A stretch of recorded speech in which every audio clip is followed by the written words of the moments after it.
Hello friend, good morning, जय हिंद। मैं मोहम्मद रहीम एक बार फिर से आपके सामने एक नए लेक्चर के साथ उपस्थित हुआ हूं। तो आज हम बात करने वाले हैं एक ऐसे टॉपिक का जहां से बहुत ज़्यादा एग्जामों में आपसे क्वेश्चन पूछे जाते हैं। ये न केवल हिस्ट्री में बल्कि पॉलिटी में भी यहाँ से क्वेश्चन पूछे जाते हैं और ये स्टूडेंट का एक बहुत ही कन्फ्यूजन वाला चैप्टर है।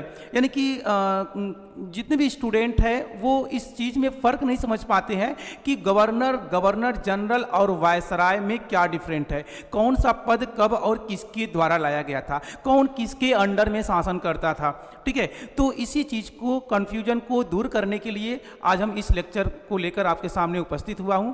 मैं उम्मीद करूंगा कि आप सारे कामकाज को छोड़कर इस लेक्चर को देखने और समझने का प्रयास करेंगे। तो आइए हम देखते हैं ब्रिटिश हुकूमत के अंतर्गत कैसे गवर्नर जनरल और फिर कैसे वायसराय का पद लाया जाता है और किन एक्ट के अंतर्गत इसको लाया जाता है। तो सबसे पहले हम थोड़ा सा एक नज़र देखते हैं ब्रिटिश हुकूमत पर कि ब्रिटिश हुकूमत की शुरुआत कैसे और कहाँ से होती है। ठीक है, ब्रिटिश हुकूमत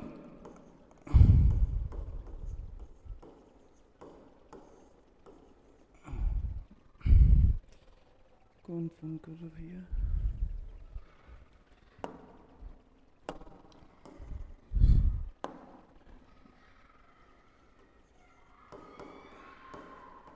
ब्रिटिश शासन, हुकूमत न लिखें, ब्रिटिश शासन लिख दें। देखिए, ब्रिटिश शासन के आने से पहले, ठीक है, पहले चल दो फिगर हम यहाँ पे बना ही देते हैं, दो फिगर। देखिए, ब्रिटिश शासन की अगर हम बात करें तो ब्रिटिश शासन में एक तरफ शासन करता है कौन? कंपनी का शासन, और दूसरी तरफ जो है ब्रिटिश महारानी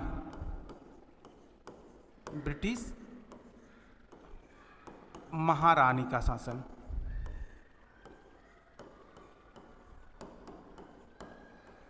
एक तरफ कंपनी का शासन और दूसरी तरफ किसका शासन चलता है? ब्रिटिश महारानी। तो थोड़ा सा देखते हैं कि ब्रिटिश कंपनी भारत पर कब से कब तक शासन करता है। तो ब्रिटिश कंपनी जो है भारत पर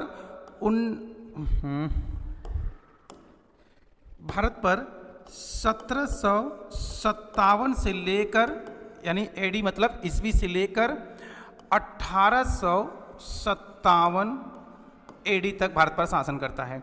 वही अगर हम महारानी के शासन की बात करें, ब्रिटेन की महारानी की शासन की बात करें तो ये चलता है 1858 ईस्वी यानी कि एडी से लेकर 1947 एडी यानी कि ईस्वी।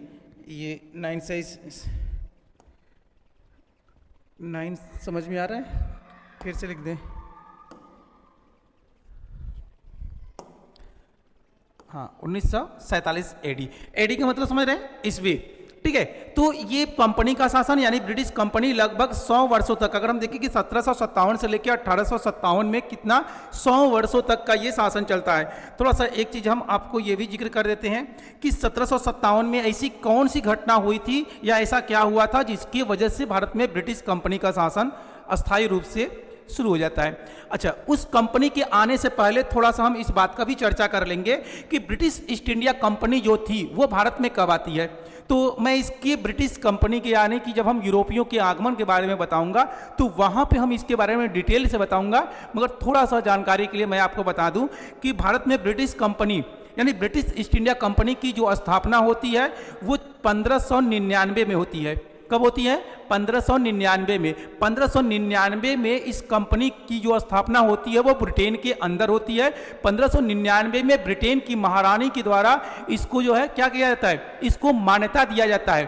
ठीक है, 99 में बनती है और 16 में ब्रिटेन की महारानी के द्वारा कंपनी को मान्यता दिया जाता है। तो ध्यान दीजिए, ब्रिटिश ईस्ट इंडिया कंपनी जो बनी थी, ठीक है, जो कंपनी बनी थी वो 1599 में बनी थी, मगर महारानी ने इसको मान्यता दिया था 1600 ईस्वी में 15 वर्षों के लिए। कि महारानी का कहना था कि 15 वर्षों के लिए फिलहाल तुम पूर्वी देशों के साथ व्यापार कर सकते हो, यानी कि भारत के साथ व्यापार कर सकते हो। 15 साल बाद फिर हम डिसाइड करेंगे कि तुम्हें व्यापार को आगे बढ़ाना है या नहीं बढ़ाना है। ठीक है, वही कंपनी भारत में आती है 1608 में। ठीक है। British east India company Bharat के अंदर एंट्री कब करती है? 1608 में। ध्यान रखिएगा 1600 ईस्वी में एक ब्रिटिश ईस्ट इंडिया कंपनी की स्थापना जो हुई थी वो ब्रिटेन में हुई थी, पर भारत में वो आया था 1608 में। भारत में कब आया था? 1608 में। कंपनी बनकर तैयार कब हुई थी? तो 1599 में बनकर तैयार हुई थी। मान्यता मिला था 1600 में, भारत आया था 1608 में। ठीक है, थोड़ा सा एक फिगर के माध्यम से समझने का प्रयास करेंगे। जैसे ये ब्रिटिश कंपनी है। अब ब्रिटिश कंपनी जो है, ठीक है, ब्रिटिश कंपनी जब भारत में आया था, ठीक है, तो सबसे पहले कहाँ पे वो अपनी कंपनी बसाने का प्रयास किया? वो बसाने का प्रयास करता है सूरत में। कब? 1608 में। यानी कि ब्रिटेन की जो व्यापारी थे या जो कंपनी बनाने के लिए आए थे, व्यापार करने के उद्देश्य से आए थे, वो आते हैं, यानी ब्रिटेन की जो राजा है वो अकबर, उस समय भारत पर मुगल वंश में किसका शासन चलता है? अकबर का। तो अकबर को वो एक फ्रेंड नामक पत्र लिखते हैं, हाँ, और वो पत्र का उद्देश्य होता है भारत में व्यापार करने का। ठीक है, तो जब उस पत्र को लेकर भारत के अंदर एंट्री किया जाता है, ठीक है, तो पता चलता है कि अकबर का डेथ हो चुका है। क्यों? क्योंकि 1608 में कंपनी आती है, ब्रिटिश कंपनी, और अकबर की मृत्यु जो है 1605 में हो चुकी होती है। और इस समय भारत पर शासन कौन करता है? तो अकबर का पुत्र जहांगीर। ठीक है, तो ध्यान देखिएगा कि जब भारत में ब्रिटिश ईस्ट इंडिया कंपनी का आगमन हुआ या ब्रिटिश ईस्ट इंडिया कंपनी की स्थापना हुई भारत के अंदर, उस समय मुगल बादशाह कौन था? तो मुगल बादशाह जहांगीर। ठीक है, मुगल बादशाह कौन था? जहांगीर था। जहांगीर से उन्होंने परमिशन मांगा व्यापार करने के लिए, जहांगीर ने उनको परमिशन दे दिया। 1608 में कंपनी बनने लगा। उसके बाद हाँ, ये किलेबंदी जब करने लगे तो जहांगीर को इस बात का पता चलता है, तो जहांगीर क्या करता है? इनको रोक देता है। जब इनको रोकता है तो ये इसी के ठीक अपोजिट मसूलीपट्टनम में,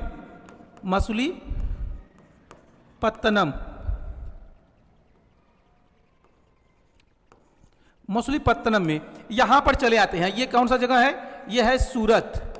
ठीक है, और यह है मसूलीपट्टनम। यहां पर आते हैं 1611 में। 1611 में यहां अपनी कंपनी स्थापित कर लेते हैं। जहांगीर को पता चलता है कि ये यहां पर किलेबंदी करना शुरू कर दिए, फैक्ट्री बनाना शुरू कर दिए, तो जहांगीर यहां पे भी अपनी सेना लेकर पहुंचता है। तो पुनः ये लोग भागकर फिर कहां पे आते हैं? इसी सूरत में आते हैं। और ये जो टाइमिंग है वो होता है 1613। ये जो टाइमिंग है वो कौन सा होता है? 1613। 1613 में यहाँ पे आने से पहले हाँ, ये किससे मिलते हैं? नूरजहां से, यानी कि जहांगीर की पत्नी नूरजहां से। नूरजहां के ही कृपा से British east India company Bharat में स्थापित हो सकी। मैं एक आज स्टोरी इसको बाद में बताऊंगा जब इस चैप्टर को शुरू करूंगा। ठीक है, बस ये आप समझ लीजिए कि जहांगीर सहमत हो जाता है फैक्ट्री को स्थापित करने के लिए, और 1613 में कंप्लीट रूप से उसी सूरत में जो है ब्रिटिश ईस्ट इंडिया कंपनी स्थापित हो जाती है। ध्यान रखिएगा, ब्रिटिश ईस्ट इंडिया कंपनी कहां पे स्थापित हुई थी भारत में? तो सूरत में। हाँ, सूरत में। मगर डेट अगर पूछेगा तो 1608 में कंप्लीट नहीं हुआ था, 1608 में न्यू डाले थे, कंप्लीट हुआ था 1613 में। ठीक है, कंप्लीट कब हुआ था? 1613 में। तो 1613 में कंप्लीट रूप से भारत के अंदर ब्रिटिश ईस्ट इंडिया कंपनी की स्थापना हुई, जो कि शुरुआत हुआ था 1608 में। ठीक है, यहीं से अंग्रेजों का भारत में व्यापार के साथ साथ जो है वो धीरे धीरे जो है कि लोगों के बीच में हिंदू मुस्लिम करते हुए वो क्या कर लिए? वो भारत पर अपनी शासन स्थापित कर लेते हैं। और उनकी शासन की स्थापना के तौर पे अगर हम देखते हैं तो वो हमको देखने को मिलता है 1757 में प्लासी का युद्ध। 1757 में कौन सा युद्ध होता है? प्लासी का युद्ध। प्लासी का युद्ध यानी बैटल ऑफ प्लासी। ठीक है, बैटल ऑफ प्लासी। अब प्लासी के युद्ध में क्या होता है? तो प्लासी के युद्ध में दो तरह की दो सेनाएं होती हैं। ठीक है, एक तरफ होता है कौन? बंगाल नवाब, और दूसरी तरफ होता है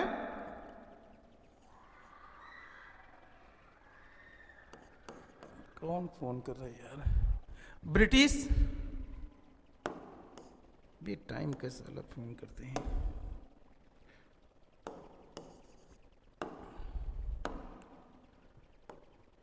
हाँ, दूसरी तरफ होता है ब्रिटिश गवर्नर।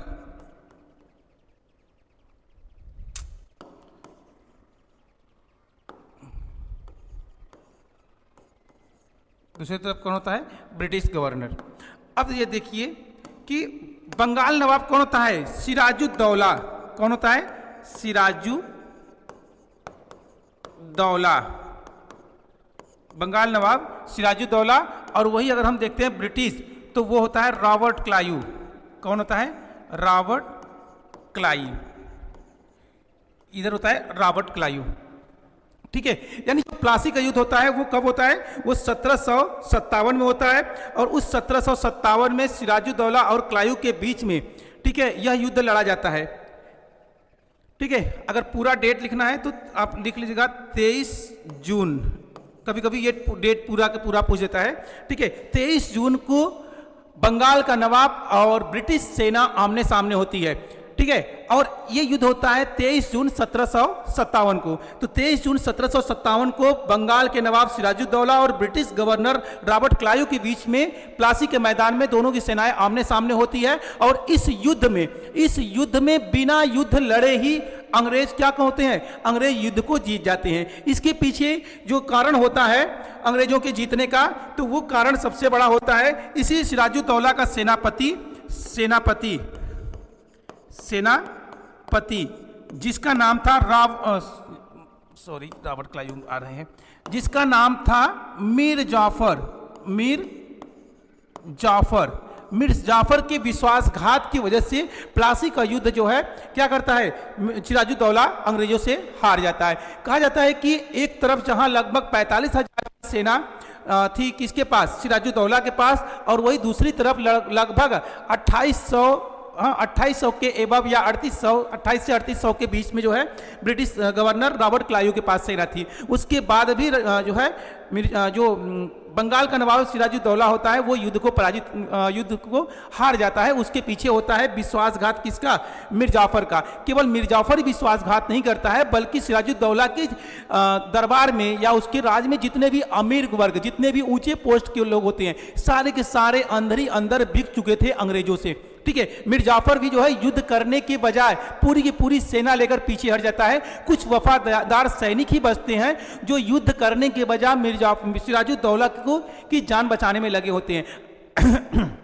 ऐसे में कहा जाता है कि सिराजुद्दौला को सही सलामत युद्ध की भूमि से उनके वफादारों ने निकाल तो ले गए, मगर सिराजुद्दौला गलती करता है कि उसी मीर जाफर के पुत्र मीरान के पास या मीर के पास चला जाता है और मीरान ने उसका छुड़ा भोगकर हत्या कर देता है। ऐसे सिराजुद्दौला का काम तमाम हो जाता है। तो प्लासी के युद्ध में अंग्रेजों का क्या होता है? नींव जमता है।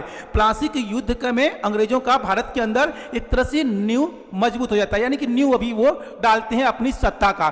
ठीक है, उसके बाद जब इनके ऊपर इस तरह का लांछन लगता है कि अगर मीर जाफर ने विश्वासघात नहीं किया होता या अंग्रेजों ने इस विश्वासघात नहीं किया होता तो यह युद्ध कभी भी अंग्रेज जीत नहीं सकते। किससे? सिराजुद्दौला से।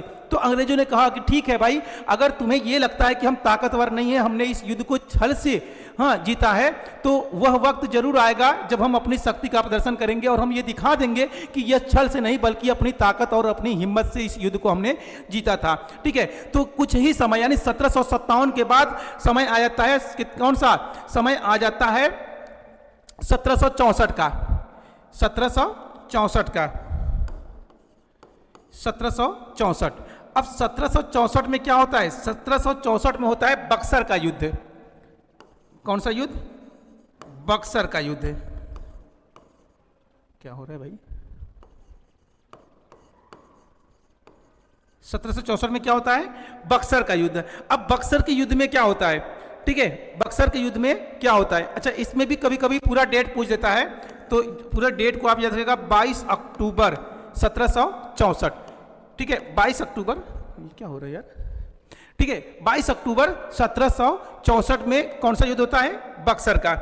ठीक है, बक्सर का। एक मिनट, जगह नहीं है, अगर इसको आपको लिखना है तो पहले लिख लीजिए, फिर आगे बताते हैं।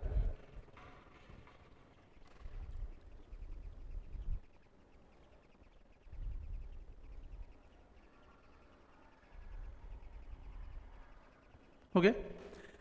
देखिए, अगर हम बक्सर युद्ध की बात करें,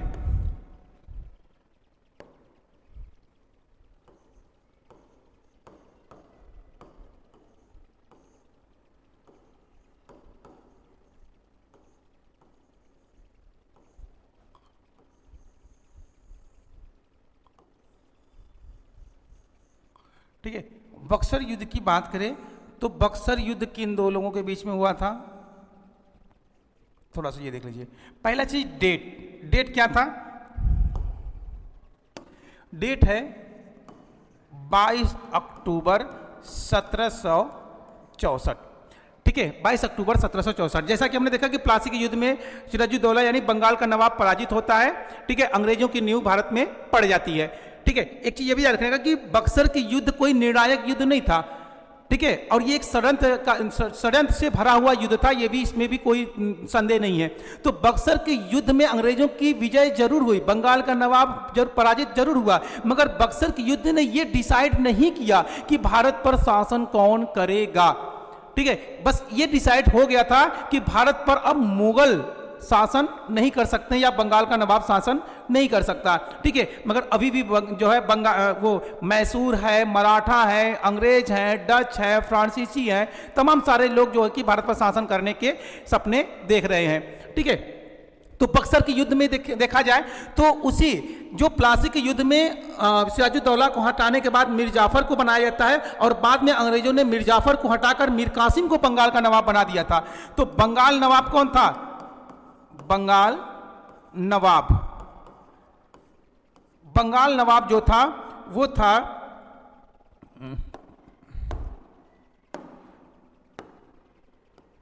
बंगाल नवाब जो था वो था मीर कासिम। कौन था, मीर कासिम, ठीक है। बंगाल नवाब कौन था, मीर कासिम। अच्छा, इसको मैं ऐसे न लिखूं क्योंकि यहाँ पे केवल एक लोग की बात नहीं है, यहाँ पे केवल एक लोग की बात नहीं है, इसलिए मैं एक लोग के बारे में जिक्र ना करूं। हम लिखेंगे सीधा क्या यहाँ पे, ब्रिटिश, हम लिखेंगे ब्रिटिश गवर्नर, ठीक है, British governor versus Bharat,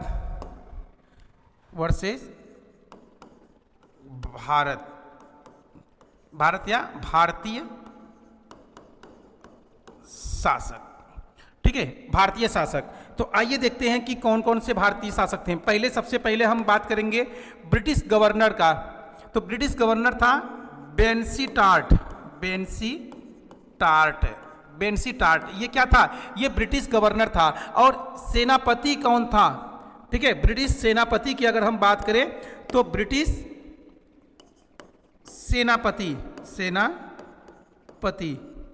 British सेनापति था हेक्टर मुनरो।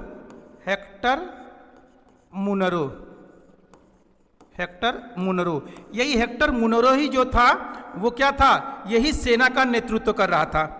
सेना का नेतृत्व कौन कर रहा था, हेक्टर मुनरो। सेना का नेतृत्व कौन कर रहा था, हेक्टर मुनरो। ये ब्रिटिश की तरफ से समझ गए कि ब्रिटिश गवर्नर उस समय था बेंसी टार्ट और ब्रिटिश सेनापति जो था वो हेक्टर मुनरो था। हेक्टर मुनरो ही बक्सर के युद्ध का नेतृत्व कर रहा था, यानी कि ब्रिटिश सेना का नेतृत्व कर रहा था। आइए अब इधर देखते हैं कि इधर कौन कौन है। इधर अगर हम बात करें भारतीय शासकों में तो सबसे पहला नाम आता है बंगाल नवाब, जिसका नाम था मीर कासिम।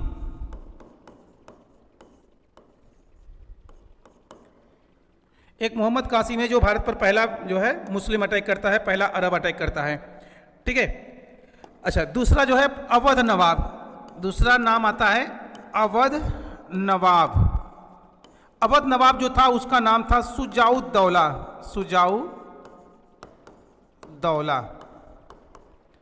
अवध का जो नवाब था उसका नाम था सुजाउद्दौला। और सबसे ज़्यादा जो इम्पोर्टेंट है वो नाम है मुगल बादशाह।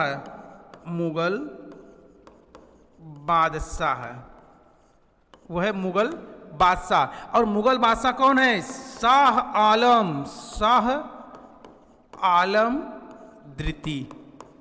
अब देखो, जो आरोप था प्लासी के युद्ध में कि अंग्रेजों ने छल से यह युद्ध जीता, नहीं, अंग्रेजों के पास इतनी ताकत या इतनी शक्ति नहीं थी कि वो जो है सिराजुद्दौला को पराजित कर पाते, ठीक है, या अगर कासिम ने विश्वासघात, अमीर जाफर ने विश्वासघात नहीं किया होता तो कभी भी जो है ब्रिटिश उससे जीत नहीं पाते। यह हकीकत भी है, यह हकीकत भी है, क्योंकि जो बंगाल का नवाब सिराजुद्दौला था वो काफ़ी ताकतवर, काफ़ी शक्तिशाली था। नतीजा जो भी होता मगर युद्ध जो है बहुत कांटे की होती। ठीक है, केवल कमजोरी ये था कि हमारे पास तोप, यानी कि सिराजुद्दौला के पास तोप नहीं थे, उस तरह की जो है आधुनिक हथियार नहीं थे जिससे कि अंग्रेजों से वो युद्ध ज़्यादा देर तक कर पाता। ठीक है, तो ध्यान दीजिए कि एक तरफ ब्रिटिश और दूसरी तरफ भारत के 3 शासक, बंगाल का नवाब मीर जाफर, अवध का नवाब शुजाउद्दौला और मुगल बादशाह शाह आलम तृतीय, ये 3 लोगों की सेना, संयुक्त सेनाओं को पराजित करता है कौन? Hector Munro. हेक्टर मुनरो अकेला जो है कि ब्रिटिश सेना का नेतृत्व कर रहा था और अकेले ही भारत के 3 शासकों को, 3 राजाओं को पराजित करता है, जिसमें बंगाल का नवाब मीर कासिम होता है, अवध का नवाब शुजाउद्दौला होता है और मुगल बादशाह शाह आलम सेकेंड होता है। इस पराजय के बाद भारत में अंग्रेजों की सत्ता कंफर्म हो जाती है, यानी बक्सर के युद्ध के बाद ही भारत में ब्रिटिश हुकूमत, ब्रिटिश सत्ता विद्यमान होती है, यानी पूरी तरीके से बन जाती है। जैसे हम बोलते हैं कि कुतुब मीनार का नींव रखा था किसने? ऐबक ने। कुतुब मीनार का नींव रखा था ऐबक ने, इल्तुतमिश ने उसको पूरा किया था। इसी तरह बक्सर के युद्ध ने, प्लासी के युद्ध ने नींव रखा था, मगर उसको कंप्लीट सत्ता में परिवर्तित करता है कौन सा? बक्सर का युद्ध। ठीक है, प्लासी का युद्ध नींव था, बक्सर का युद्ध जो है कि पूरी इमारत खड़ा कर दी, ब्रिटिश इमारत खड़ा कर दी भारत के अंदर। ठीक है, इन्हीं इमारतों के बाद, यानी इसी युद्ध के बाद भारत में जो है, यानी कि बंगाल में क्या बना दिए जाती हैं? बंगाल में पहला गवर्नर बना दिया जाता है। ठीक है, और वो पहला गवर्नर कौन होता है? रॉबर्ट क्लाइव, क्योंकि इस युद्ध के बाद आ जाता है फिर से वापस रॉबर्ट क्लाइव। ठीक है, 1765 में रॉबर्ट क्लाइव पुनः जो है क्या बन जाता है? बंगाल का गवर्नर बन जाता है। ठीक है, और यहीं से गवर्नर का पद जो है शुरू हो जाता है भारत के अंदर, यानी कि बंगाल के अंदर, भारत के अंदर नहीं, अभी बंगाल के अंदर होती है। और ऐसे में ब्रिटिश हुकूमत की तरफ से 3 अलग अलग जो है गवर्नर को नियुक्त किया जाता है। एक गवर्नर जो बंगाल में शासन करता है, एक गवर्नर जो मुंबई में शासन करता है और एक गवर्नर जो कि मद्रास में शासन करता है। यानी कि पूरे भारत में 3 गवर्नर, पूरे भारत को 3 गवर्नर क्या करते थे? हैंडल करते थे अपने अपने जगह से, अपने अपने एरिया से। ठीक है, तो याद रखिएगा कि बक्सर के युद्ध कब हुआ था, पूरी डेट सहित, पूरी यहां से भी डेट पूछ देता है, इसलिए आपको महीना भी याद होना चाहिए। ठीक है, प्लासी का युद्ध कब हुआ था उसका भी पूरी चीजें, नतीजा क्या था, सेनापति कौन था, हाँ, गवर्नर जनरल कौन था, सेना का नेतृत्व कौन कर रहा था। ठीक है, इतनी सारी चीजें आपको पता होना चाहिए। इसी तरह से क्वेश्चन जो है आपसे पूछे जाएंगे। ठीक है, तो एक बार यहां पे देख लीजिए, कंपनी का शासन हमने बताया 1757 से लेके 1857, फिर 1857 से लेके 1947। तो 1857 की क्रांति होता है, 1857 की, आप यहां पे देख लीजिए, 1857 की क्रांति हो जाता है। ठीक है, 100 साल अंग्रेजों का पूरा होता है। ध्यान रखिएगा कि महारानी इतनी चालाक थी, इतनी लालची थी, ब्रिटेन की महारानी, कि उसने देखा कि जिस कंपनी को हमने भारत में व्यापार करने के लिए भेजा था वो कंपनी धीरे धीरे भारत पर अपना अधिकार स्थापित कर लिया। अब ऐसा ना हो कि वो भारत पर पूरे रूप से अपना अधिकार कर ले। अगर वो पूरी तरीके से भारत पर अधिकार कर लेगा तो एक दिन ऐसा आएगा कि वो हमारे ब्रिटेन पर भी अधिकार कर लेगा, यानी कि हमारा रुतबा, हमारा पद क्या हो जाएगा? समाप्त हो जाएगा। क्यों? क्योंकि भारत हर मामले में उस समय ब्रिटेन से आगे था, सिर्फ भारत के पास टेक्नोलॉजी नहीं था। ठीक है, ब्रिटेन अगर हमसे आगे था तो वो भी टेक्नोलॉजी की वजह से, बाकी चीजें हमारे यहां सब कुछ थी। ठीक है, तो अगर ब्रिटिश कंपनी भारत पर पूरी तरीके से नियंत्रण कर लेता तो वास्तव में जो है कि वो एक दिन खुद ब्रिटिश हुकूमत के खिलाफ खड़ा हो जाता और भारत पर यह अधिकार कर लेता, और अधिकार करने के बाद उल्टा ही ब्रिटेन पर क्या कर देता? अटैक कर देता, अगर महारानी ज्यादा बोलती तो। इसलिए महारानी का बस एक ही चीज था कि कोई ऐसा गलती कंपनी करे, क्योंकि डायरेक्टली तो हम हटा नहीं सकते, कोई ऐसा गलती करे जिसकी वजह से ब्रिटिश कंपनी को हम भारत से हटाकर खुद अपने हाथ में भारत की सत्ता ले ले। ठीक है, यानी बना बनाया खीर खाने का प्रयास था किसका? महारानी का। और कंपनी ने गलती वो कर दिखाया। कंपनी गलती कौन से किया? 1757 की क्रांति, 1757 की क्रांति यहां पर होता है, 1757 की क्रांति। और इस क्रांति में जैसा कि हम जानते हैं कि भाई भारतीय जो लोग थे वो इस क्रांति में हारे थे, काफी लोग इसमें शहीद हुए थे। ठीक है, काफी लोग इसमें शहीद हुए थे देश की आजादी के लिए।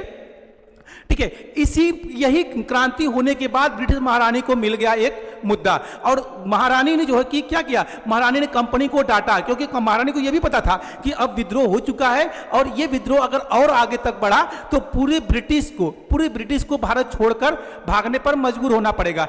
ऐसे में एक तीर से दो निशाना की, पहला ये कि भारतीयों को नियंत्रित कर ली, उनकी सहानुभूति पाने के लिए, ठीक है, भारतीयों को नियंत्रित की और ब्रिटिश कंपनी को क्या कर दिया, सत्ता से बाहर कर दिया। तो महारानी ने भारतीयों को भी समझाया कि मुझसे गलती हो गया, मुझे नहीं पता था कि कंपनी यहाँ पर क्या कर रही है, किस तरह की हरकत कर रही है, मगर अब आप लोगों को किसी भी तरह का कोई दिक्कत नहीं होगा, क्योंकि अब सत्ता मैं अपने हाथ में ले रही हूँ। ठीक है, यही वजह था कि ब्रिटिश महारानी की वजह से, यानी ब्रिटिश के वजह से ही भारत में जो सबसे बड़ा संगठन बनकर आया था कांग्रेस का 1885 में, तो वो ब्रिटेन का ही देन था। ठीक है, तो अब यहां पे क्या हुआ, महारानी जो है 1757 क्रांति के बाद सत्ता अपने हाथ में लेती है और वहीं पर एक नया अधिनियम लाती है, और वो अधिनियम होता है 1858 का भारत शासना अधिनियम। भारत शासना अधिनियम, ठीक है, 1858 का भारत शासना अधिनियम के तहत अब भारत की सत्ता महारानी क्या करती है, अपने हाथ में ले लेती है। और जहां पर अभी भारत में गवर्नर और गवर्नर जनरल शासन कर रहे थे, अब वहां पर कौन आ गया, महारानी के अंडर में आ गया वायसराय। महारानी के अंडर में कौन शासन करने लगा, वायसराय। तो वायसराय किसके अंडर में शासन की, महारानी के अंडर में शासन की। गवर्नर जनरल किसके अंडर में शासन किए, तो वो company, British east India company के अंडर में शासन किए। अब तीनों में क्या डिफरेंट है, अब हम उस पर चर्चा करेंगे। ठीक है, इसको अगर आपको नोट करना है तो कर लीजिए, इसे तो बता ही कर ही चुके होंगे। ठीक है, एक बार आप दूसरा वाला भी देख लीजिए, बढ़े आगे चलिए। अब ये दूसरा देख लीजिए, इसके बारे में भी हो गया। अब आइए, अब हम बात करेंगे ब्रिटिश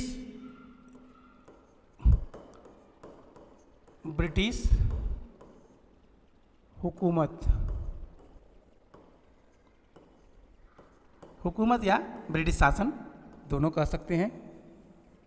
मेरा टाइम ओवर हो रहा है, मुझे जाना पड़ेगा। देखिए, अभी आज हम इसके बारे में बहुत ज़्यादा एक्सप्लेन नहीं करेंगे, मगर एक चीज़ें बस आपको मोटे मोटे तौर पे हम बता देते हैं, फिर नेक्स्ट क्लास में हम इसको आपको बताएंगे। कंपनी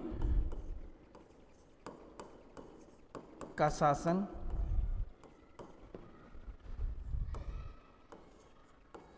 महारानी का शासन,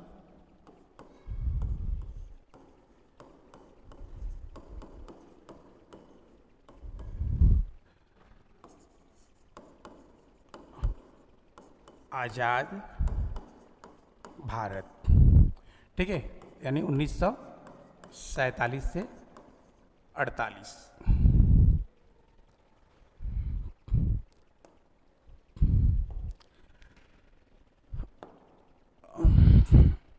ना करके इसको हम 50 ही कर दें, क्या 48 पे छोड़े, संविधान तक ले जाए।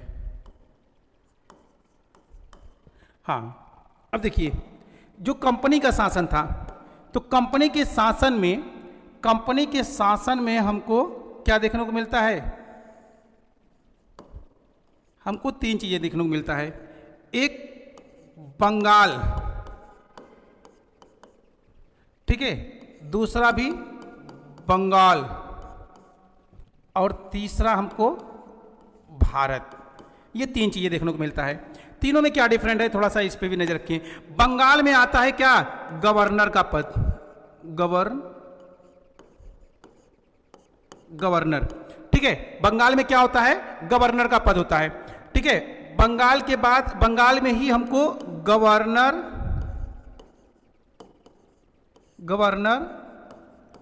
जनरल का पद हमको देखने को मिलता है, और यहीं पर हमको जो है गवर्नर जनरल का पद देखने को मिलता है। और यहां पे हमको क्या देखने को मिलता है, वायसराय। और यहां पे हमको क्या देखने को मिलता है, पुनः governor general.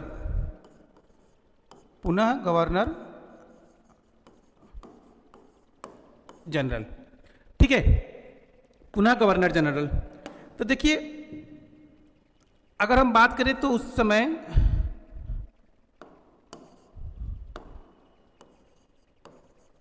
Madras presidency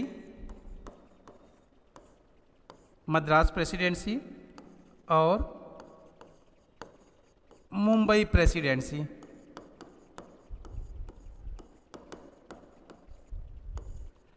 Madras presidency और मुंबई प्रेसिडेंसी की शक्तियों को अधीन कर दिया गया किसके बंगाल प्रेसिडेंसी के। ठीक है, ये चीजें देखिए। अब देखिए कंपनी के शासन, महारानी के शासन। हमने बोला कि कंपनी के अंतर्गत कौन होते हैं, गवर्नर और गवर्नर जनरल कार्य करते हैं। महारानी के अंडर में वायसराय कार्य किया और आजाद भारत में एक बार फिर से, जब भारत आजाद हुआ तो एक बार फिर से गवर्नर जनरल के पद को लाया गया। ठीक है, इतनी बार जो है हम यानी 2 बार गवर्नर जनरल के पद को देखते हैं। अब ध्यान दीजिए कि बंगाल में सबसे पहले कौन होता है, गवर्नर, और जिस समय बंगाल में गवर्नर होता है उसी समय मद्रास में भी गवर्नर होते हैं और उसी समय मुंबई में भी गवर्नर होते हैं। यानी कि मद्रास, मुंबई और बंगाल 3 गवर्नर होते हैं जो पूरे भारत को हैंडल करने का काम करते हैं। ठीक है, पूरे भारत को हैंडल करने का काम करते हैं। उसके बाद मद्रास और मुंबई प्रेसिडेंसी को बंगाल प्रेसिडेंसी के अधीन कर दिया जाता है। अब बंगाल प्रेसिडेंसी के अधीन होते ही इसकी शक्ति क्या हो जाती है, बंगाल की शक्ति बढ़ जाती है। अब बंगाल का गवर्नर ना होकर गवर्नर जनरल बन गया। ठीक है, क्या बन गया, गवर्नर जनरल। तो बंगाल का गवर्नर जनरल कैसे बना, 2 शक्तियों को मर्ज करने के बाद मद्रास और मुंबई प्रेसिडेंसियों को जब बंगाल प्रेसिडेंसी के हवाले कर दिया गया, उनकी शक्तियों को इनको दे दिया गया, तो बंगाल का गवर्नर क्या बन गया, गवर्नर जनरल। ठीक है, गवर्नर जनरल। अब बंगाल का गवर्नर जनरल जब बन गया तो अब ये था कि भाई सब अलग अलग तरह से गवर्नर से डाटा लेना हमको ठीक नहीं लग रहा है, तो कोई एक हो। तो बंगाल के गवर्नर जनरल को फिर क्या कर दिया गया, पूरे भारत का गवर्नर जनरल नियुक्त कर दिया गया। बंगाल के गवर्नर जनरल को पूरे भारत का गवर्नर जनरल नियुक्त कर दिया गया। तो इसलिए हम बंगाल का गवर्नर अलग पढ़ते हैं, बंगाल का गवर्नर जनरल अलग पढ़ते हैं और भारत का गवर्नर जनरल अलग पढ़ते हैं। महारानी जब आती है तो इसी भारत के गवर्नर जनरल को बदल देती है, किसमें, भारत के वायसराय में बदल देती है। ठीक है, अब भारत पर वायसराय का शासन चलता है 1858 से लेकर 1947 तक। ठीक है, 1947 के बाद जब देश आजाद होता है तो फिर से गवर्नर जनरल के पद को लाया जाता है और ये चलता है हमारे संविधान के बनने के पहले तक। जैसे ही हमारे भारत का संविधान बनता है और हमारे देश के प्रथम राष्ट्रपति डॉक्टर राजेंद्र प्रसाद बनते हैं और उसके पहले ही इनको क्या कर दिया जाता है, समाप्त कर दिया जाता है गवर्नर जनरल के पद को। ठीक है, तो आज बस हम इतने ही चीजों को लिखे हैं। इसको हम नेक्स्ट क्लास में, इसके बाद वाला क्लास मेन क्लास है, उसमें हम पूरी बातों को एक साथ मर्ज करके आपको बाई डेट बाई गवर्नर कि किस डेट में बंगाल में गवर्नर रहे, पहला बंगाल का गवर्नर कौन था, अंतिम कौन था, पहला बंगाल का गवर्नर जनरल कौन था, अंतिम गवर्नर जनरल कौन था, भारत का पहला गवर्नर जनरल कौन था, अंतिम गवर्नर जनरल कौन था, भारत का पहला वायसराय कौन था, अंतिम वायसराय कौन था, स्वतंत्र भारत का पहला गवर्नर जनरल, स्वतंत्र भारत का पहला और अंतिम जो है कि भारतीय गवर्नर जनरल। तो इन सारी चीजों पर हम बात करेंगे नेक्स्ट क्लास में। तो आज की क्लास को हम यहीं पर समाप्त करते हैं। तब तक के लिए जय हिंद, जय भारत, थैंक यू।